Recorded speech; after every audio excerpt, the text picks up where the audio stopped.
الذين آمنوا وتطمئن قلوبهم بذكر الله ألا بذكر الله تطمئن القلوب ورحمة الله وبركاته.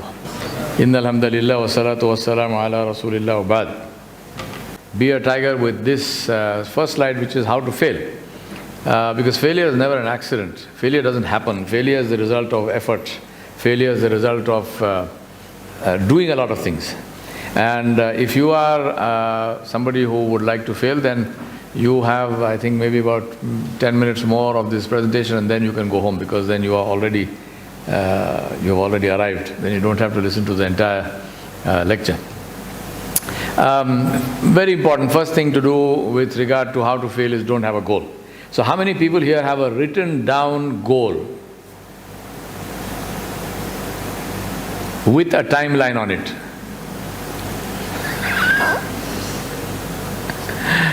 Sorry to disappoint you, but that's the whole point of a goal is to have a timeline. So when I said how many people have a goal, about 4 or 5 hands up, and then timeline, everybody came down. So the good news is that you are honest people, alhamdulillah. And the bad news is that you have no goal. Because a goal that does not have a timeline on it is not a goal. It's a desire. It's a desire, it might even be an intention, but it's never a goal. One of the classic ones for Muslims is this goal of everyone to become Hafiz Quran. You know, I have yet to find a Muslim who is a practicing Muslim who doesn't say, I want to be Hafiz Quran. But how many Hufaz of Quran do you actually find among people like that? Almost nobody. And the reason is because there is no timeline on it. I want to be Hafiz Quran. By when? This lifetime, next lifetime? You know, there is no next lifetime, but... So the point is that unless you put a goal, now unless you put a time, now you might say, well, you know, how can I say exactly? You don't have to say exactly. Say something. Say something. But a goal without a timeline is not a goal, it's still an intention, it's still a desire, will not happen. So if you don't have a goal, then you are fine, because the one who is going nowhere will always reach his destination. So you have already arrived, and in that case, you can go home. Now, if you are not in that bracket, hopefully you want to stay on. Second question, do you have a plan? Now, obviously, if you have no goal, you can't possibly have a plan. So this slide is kind of redundant, because if you don't have a goal, you have no plan. But if you do have a goal, sometimes people have a goal, but they do not have a plan. Now, a plan means, I'm doing a series of further reminders. I think today was the last one, which is look, plan and act. LPA, I think the last one went out today, which is define your situation, diagnose what the issue is, and then plan a course of action and act.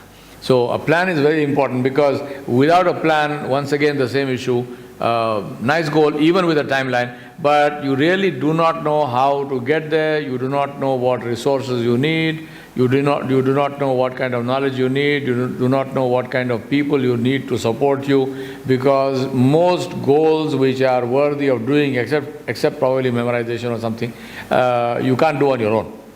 You need somebody with you, you know. Even memorization and things like that, you still need the support of family, this one, that one, some teacher or whatnot.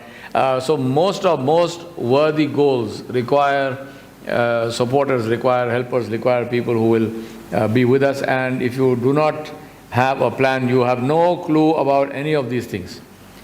So a plan is very important. The problem is that others plan for those who don't.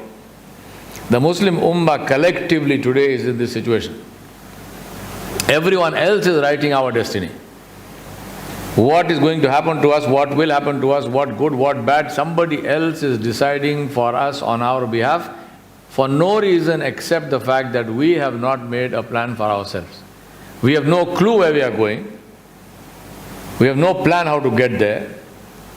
So other people plan. And that's the reality of life. Third suggestion if you want to fail. First suggestion is don't have a goal. Second one is don't have a plan. And third one is always have an excuse. If somebody says, brother, what happened? Always have an excuse. Always make sure that as long as there is somebody to blame, you are all right. Have this belief. As long as there is somebody to blame, I am fine. Now tell me, is this true? Supposing I come here and I tell you that, I lost my wallet, and my wallet had my ID, it had my credit cards, it had money, it had everything in it, and I lost it, but I was going through this market which was so crowded and people from everywhere and so on and so on. And if all of you say, Sheikh, absolutely, you are right. I mean, what can you do? This is life. This can happen, you are not to blame. It's not your fault. If all of you say that, do you think my wallet will magically reappear in my pocket because I have an excuse? No. What is gone is gone. What is gone is gone. It is not going to come back.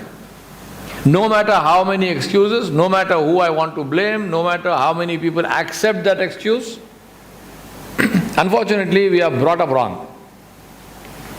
And many of you here are young parents. Start correctly from the beginning. We are brought up wrong. Little child goes to school, goes late. Now you know why the child went late? Because the child didn't wake up early, didn't get ready on time and so on. The mother was indulgent or whatnot, or she tried her best, didn't work. Whatever. The child comes to class and says, Teacher, I'm sorry, I'm late. Teacher says, it's okay. And the child feels fine, everything is okay. How can everything be okay? You came half an hour late. Maybe that half an hour had information which was critical to your life and you lost it. But the teacher said okay, so it's okay. So we are taught that as long as somebody else says okay, it's okay. But you know the reality of life? It's not okay. No matter who says what. What is right, what is wrong, what is gain, what is loss. Gain does not change to loss does not change to gain because somebody says okay. And the last one, first one, have no goal. Second one, have no plan. Third one, always have an excuse. Last one, be arrogant. Be arrogant. Absolute sure failure. Be arrogant. I don't need anybody for my Islah. I don't need correction from anybody. I am perfect. If somebody corrects you, you get offended, you get angry, you get, astaghfirullah alazim, look at you, huh? You are correcting me? Inna lillahi wa inna ilaihi raji'un.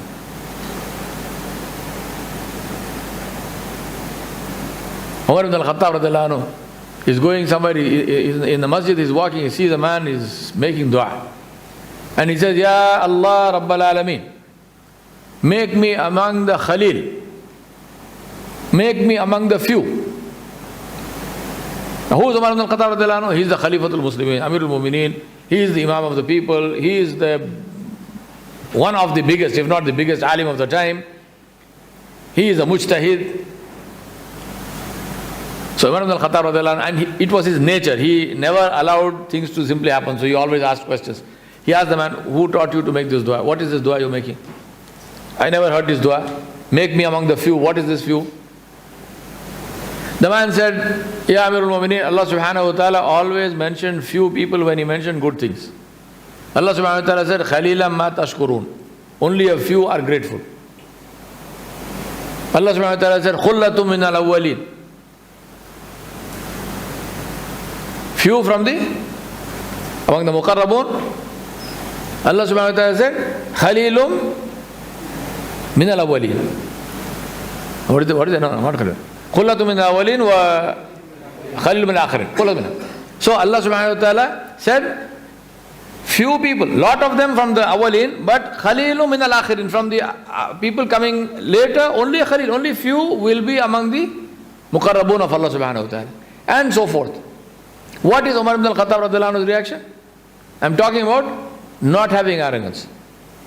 Umar ibn al-Khattab radiallahu anhu said, Wallahi, he said, Subhanallah, everybody knows more deen than Umar ibn al-Khattab. He praised the man. He said, Alhamdulillah, you are right. He said, everyone knows more deen than Umar ibn al-Khattab. One day he is walking in the street, he calls people. He said, come to the masjid. So people gather, everybody gathers, masjid fills up. Sayyidina Umar ibn al-Khattab radiallahu anhu climbs on the mimbar and he says, oh people, there was a time when I used to graze the sheep of my aunts. In Makkah, I was a boy, when I was a boy, I used to graze the sheep of my aunts. And he said, at the end of the day when I came home with the sheep, my aunt would give me a handful of raisins or dates as my ujrat, as my wages for the day.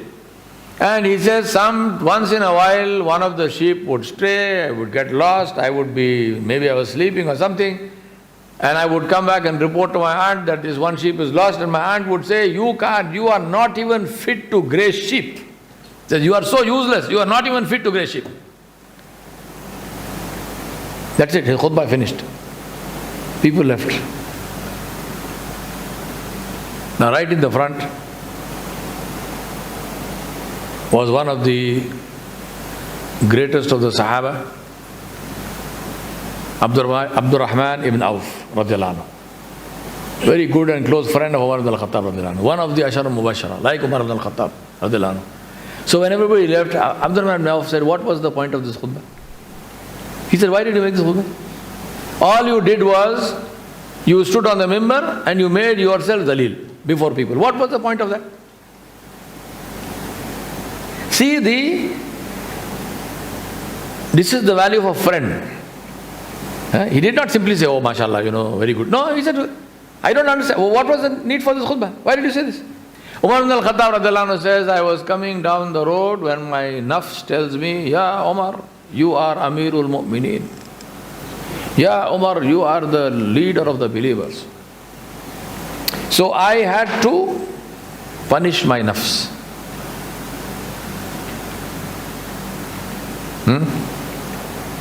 And that's the reason why 1400 years later, now when we take the name of Umar ibn al-Khattab, if you do not say radiyallahu anhu, it's a sign of your ignorance and it's a sign of your stupidity. If you take the name of Umar and if you say Umar and you do not say radiyallahu anhu, as is his right as a Sahabi of Rasulullah sallallahu alaihi wasallam, then it's a sign either you forgot or you are simply too stupid and ignorant to know how to address the Sahaba.